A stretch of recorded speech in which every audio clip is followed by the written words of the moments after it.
निर्जला बहुत सरल थी निर्जला। कहते हैं कामा एकादशी सबसे लंबी है। कौन सी एकादशी? कामा। फिर मोक्षदा उससे नीची है महाराज। और निर्जला जो है बिल्कुल छोटा स्वरूप है। निर्जला का मतलब देखा जाए तो केवल 2 चोटी करी हुई है।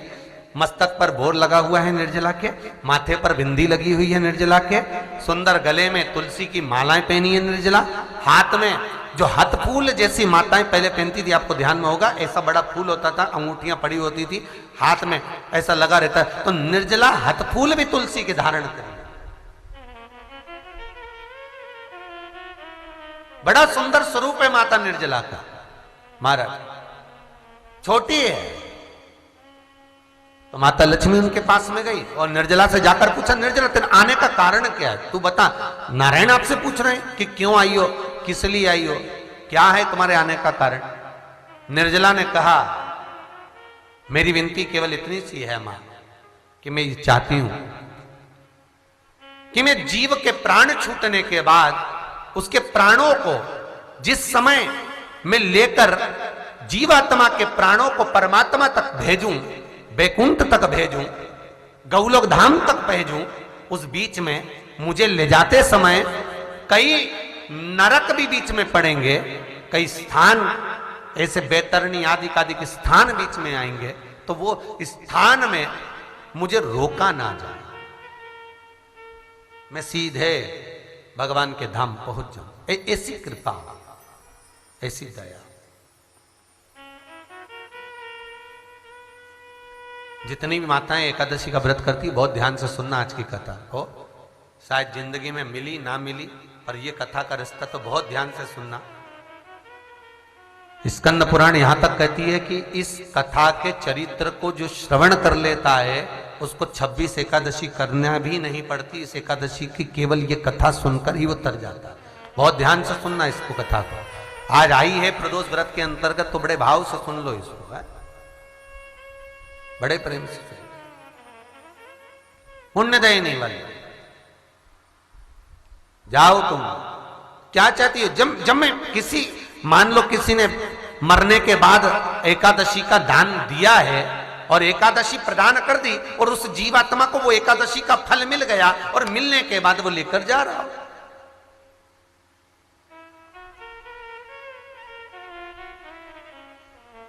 अब तुम्हारे लिए एक सहज भाषा में अपने ऊपर भी लेकर देखना। तुम यहां से मंदिर से जाओ, अब ये कुबेरेश्वर महादेव का मंदिर तो ये जंगल में, थोड़ा रोड दूर हो गया है, वहां से इतना दूर यहाँ आना, तो अब कोई कहे गुरुजी हमको जाना है, कृपा कर दो। अब इतने में कहीं का गुरुजी कह दे, काम करो 50 किलो गाय के गोबर ले जाओ, 50 किलो कंडे ले जाओ, 50 किलो राख ले जाओ, 50 किलो भाटा ले जाओ, 50 किलो सोना ले जाओ, 50 किलो चांदी ले जाओ। कोई कह दे तुमसे और कह लेकर पैदल ही जाना है, उठा लो, इतना ही सामान ले जाना। और सोना चांदी जब मिलेगा, जब वो गोबर और भाटा और सब सामान लो, और फिर कोई साथ भी नहीं देगा, हेल्प कोई नहीं करेगा, बस तुम्हें अकेली कोई उठाना। तो क्या कहोगे? गुरुजी मारो गई, हम तो मरीज जाए, हमसे उठे, हम तो क्या उठा, रहने दो दादा, हमारे बस के नहीं है, फड़ारे वाले।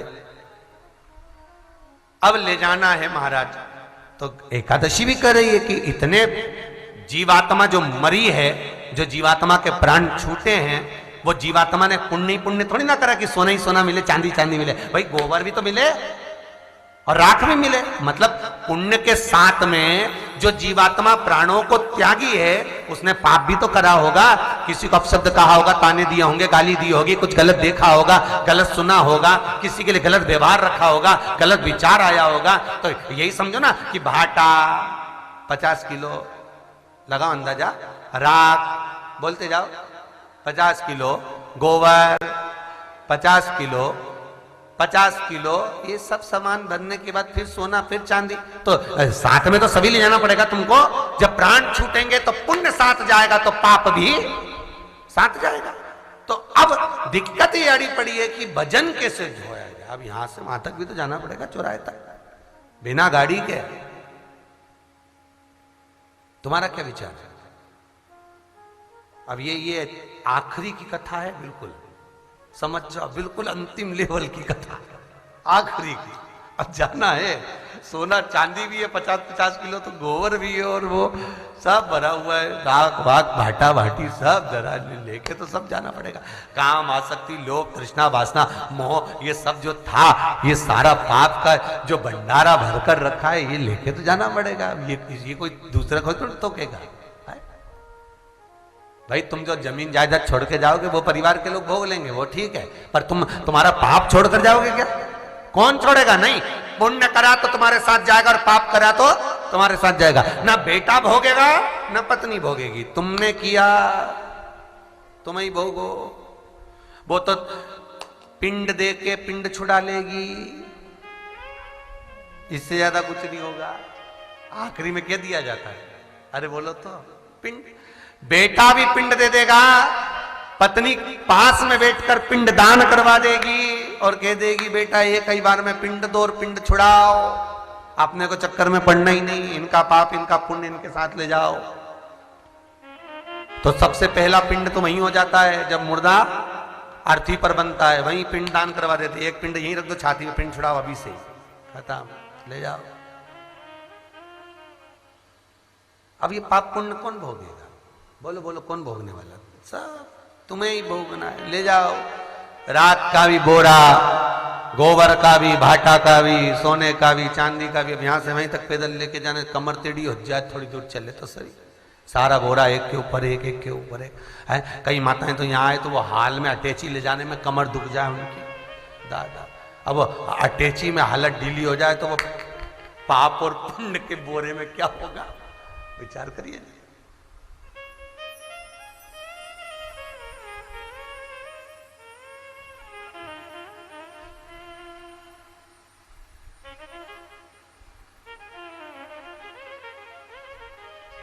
आज कौन कह रहा था गुरुजी हमको ऊपर हाल में रखे, तो ऊपर नीचे हो इसे तो पाऊं हम बुजुर्ग। तो लड़के आए शिष्य, उन्होंने कहा गुरुदेव बुजुर्ग है, इनको कहीं नीचे व्यवस्था। हमने कहा नहीं, बुजुर्ग है ना उसको ऊपर ही रखना, चाहे जवान हो चाहे बुजुर्ग, उसका क्रम जहां निश्चित कर दिया वहां रखो। क्यों? उनको नीचे, उसको थोड़ा सा चलने दो, बाबा के धाम में आइए, थोड़ा चढ़ेगी। घर पर हापड़ी भराती थी, यहां पूरी हापड़ी निकालना है। अगर आई है, जिस कामना से आए हो वो कामना तुम्हारी सिद्ध होना चाहिए। शरीर के सुख के लिए आए हो तो भगवान शरीर ऐसा बनाकर भेजे कि घर जाकर सुख भोगो, आनंद भोगो। जिस कामना से आए हो, जिस भाव से आए हो, वो भाव तुम्हारा पूर्ण होना चाहिए। कहां रह रहे हो, किस कमरे में रह रहे हो, किस हॉल में रह रहे हो, उससे मतलब नहीं। भजन कितना कर रहे हो, स्मरण कितना कर रहे हो, उससे मतलब होना चाहिए। वो दे स्मरण करे।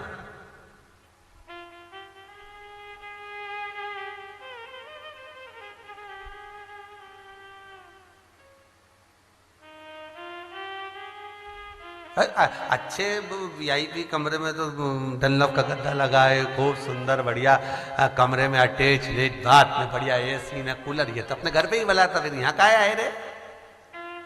तो यहाँ तो वो जैसा रखेगा वैसा रहना पड़ेगा। और ये सब कितना सुंदर महाराज यहाँ पर इस भूमि पर बाबा की ऐसी कृपा है कुबेर भंडारी की कि यहाँ जो आया है, शुगर वाला भी आया है तो उसको शुगर का इंजेक्शन नहीं लेना पड़ा। ये भूमि का प्रमाण है आजकल, उसको इंजेक्शन नहीं लेना पड़ा। वो पूरा बैग लेकर आया कि मैं कथा सुनने आया हूं तो मुझे इंजेक्शन लेना पड़ेगा तब मैं भोजन करूंगा। हमने कहा खा पी मोच कर इंजेक्शन मत लेना, यहाँ आया खा, बाबा निपटेगा। बस बेलपत्र मत छोड़ना, कथा में जितने दिन रहे बेलपत्र जरूर खाना। कमर भी दुखे, हाथ पैर भी दुखे, कोई दवाई नहीं, बेलपत्र खा। शाम के टाइम एक कथा छूटे एक बेलपत्र खा, एक दवाई नहीं खाना। नींद की गोली बिल्कुल नहीं खाना है, एक बेलपत्र खा, सो चकाचक, पर कोई दवाई नहीं। जितने दिन यहां हो उतने दिन बाबा पर आश्रित होकर रहो, दवाई पर नहीं। और यहां से जाने के बाद भी बाबा पे आश्रित रहना, दवाई पर नहीं।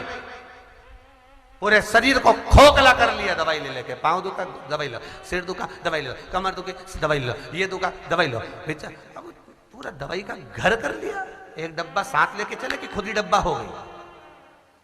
छोड़ दो बाबा के भरोसे 5 दिन। कितने दिन के लिए आए हो? 5 दिन के लिए आओ ना, बस बाबा के भरोसे। चल जो करेगा बाबा करेगा, छोड़ो। अब बोझा बहुत है, काम का, आसक्तियों का, तृष्णा का, पाप का, पुण्य का बोझा भरा हुआ। अब लेकर जाना तो स्वयं एकादशी कर रही है, निर्जला कर रही है कि मैं चलूंगी लेकर उस जीवात्मा को, वहां तक छोड़ूंगी नहीं। पर मध्य में तो बैतरणी भी आएगी, मध्य में तो बहुत सारे नरक भी पड़ेंगे। जाना तो वहीं से पड़ेगा, आना तो उधर से ही पड़ेगा। भाई जाने के लिए सीढ़ियां तो वही है, तो उतरने के लिए भी सीढ़ियां वही है। अलग से कौन सीढ़ी बनाता है? तुम्हारे घर में 2 सीढ़ियां हैं क्या कि जाना यहां से आना वहां से? एक ही सीढ़ी से चढ़ना है और उसी सीढ़ी से आना है। सीढ़ी वही है, वही सीढ़ी है। और नियम शास्त्र का, जीवन का नियम भी यही है। जैसी सीढ़ी से चढ़े थे वैसी सीढ़ी से आना है। बचपन में भी क्या था? मुंह में दांत नहीं थे, आंखों से दिखाई नहीं देता था, कानों से सुनाई नहीं देता था। एक पोटली जैसे माता के गर्भ में पड़े थे, वैसे ही मरने के समय तक दांत भी गायब हो जाएगा, दिखाई भी कम हो जाएगा, कानों से सुनाई भी कम होगा। हाथ पैर से बच्चा चल नहीं सकता तो जैसे हाथ पैर से कमजोर हो जाओगे, बस एक ही जगह पड़े रहोगे। बस यही गति, जैसे चढ़े थे वैसे उतरे हो। उतराई भी ऐसी रहे।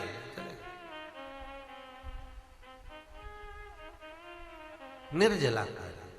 अब मुझे ये चाहिए कि नारायण आप कृपा ऐसा कर दीजिए कि जिस समय मैं सारे नरकों में से भ्रमण करती हुई इस जीवात्मा को लेकर बैकुंठ तक जाऊं, उस समय पर कोई मुझे बल देने वाला हो, कोई ऐसी तिथि, कोई ऐसा पल, कोई ऐसा पुण्य हो जो मुझे बल प्रदान कर दे। भगवान विष्णु बोले ऐसा तो नहीं हो सकता। एकादशी साफ मना कर दी भगवान विष्णु ने, ये तो नहीं हो सकता, हमारे पास तो नहीं मिल सकता। फिर वही वाली बात आ गई, भगवान विष्णु उतना देंगे जितना तुम्हारे भाग्य में लिखा है, जितना तुम्हारे कर्म में लिखा है। ब्रह्मा उतना देंगे जितना नारायण ने लिख दिया, कह दिया। पर भगवान शंकर कैसे होते? तुम्हारा भाग्य देखे ना कर्म देखे। बस उसने देख लिया, रो रही है, भगवान ने आंख में आंसू पोंछे कि दे दे इसको, बेचारी रो रही इतने दिन से। अब बच्चा जब रोए जाए रोए जाए रोए जाए, मम्मी उसको भले मार दे ठोक दे, पर आखिरी में तो देना पड़े ही। उसी तरह जैसे बाप बच्चे को मार ले, माँ बच्चे को मार ले, ठोक ले, पर आखिरी में देते ही है। उसी तरह भगवान शंकर तुम्हें भले कोई देना है, पर वही है तो दे दे रे। भगवान विष्णु के बहुत पापा ने मत दे, भगवान शंकर के जान दे, तू तो दे दे, बस खत्म दे, तुम तो दो, बाकी का सब निपटा दे दो। होगा पुण्य पाप अपनी जगह।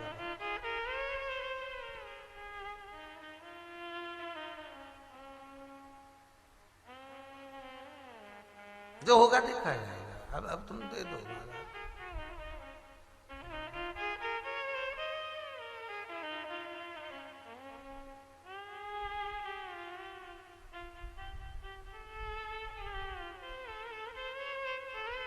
महाराज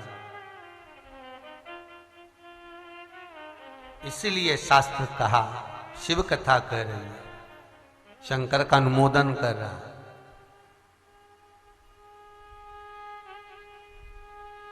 शिव स्मरण कर रहा है कि केवल एकादशी भगवान विष्णु से निवेदन कर रही है कि कोई बल दे मुझे।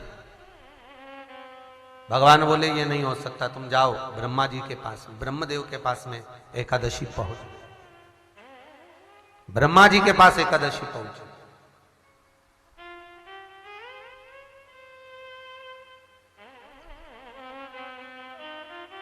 महाराज, और जब ब्रह्मा जी के पास में एकादशी पहुंची, ब्रह्मदेव आनंद में विराजमान, पुष्प के ऊपर बड़ा आनंद से विराजे थे। माता ब्रह्माणी उनके नजदीक में विराजी थी। एकादशी चली, भगवान का स्मरण करती करती, ब्रह्मदेव का स्मरण करती करती, चलो आज मेरा कोई पुण्य देगा, मुझे प्राप्त होगा। चलिए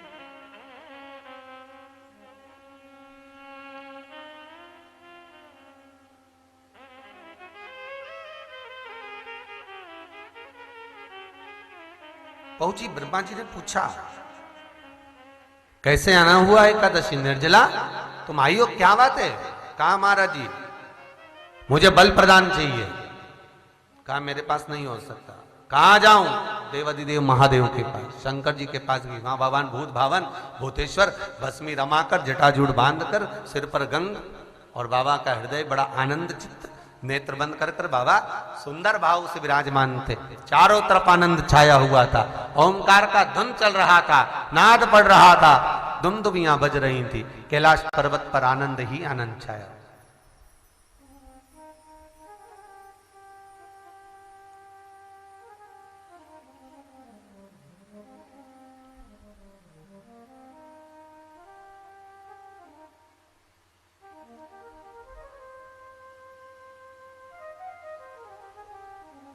चारों तरफ आनंद छाया हुआ है। हे डमरूधर, हे गंगाधर, हे त्रिकालदर्शी, हे कैलाशी अविनाशी करुणा सागर करुणा।